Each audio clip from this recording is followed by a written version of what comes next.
Vloga predsednika republike pa seveda popolna podpora slovenskim organizacijam v tujini. Mi preveč pozabljamo, da imamo tudi na Hrvaškem svojo manjšino, ki je bila z novo ustavo tudi praktično vržena ven.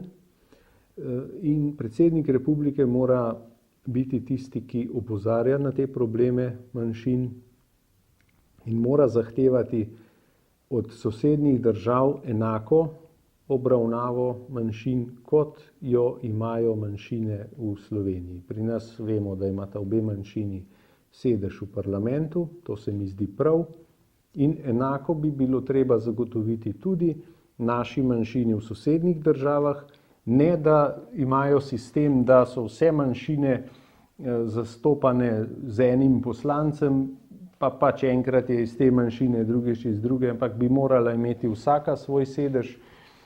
Recimo, to so znali Avstrijci zelo trdo uveljaviti na Južnem Tirolskem. Vsi narodi znajo to uveljaviti, interese svoje manjšine, in tako moramo tudi mi.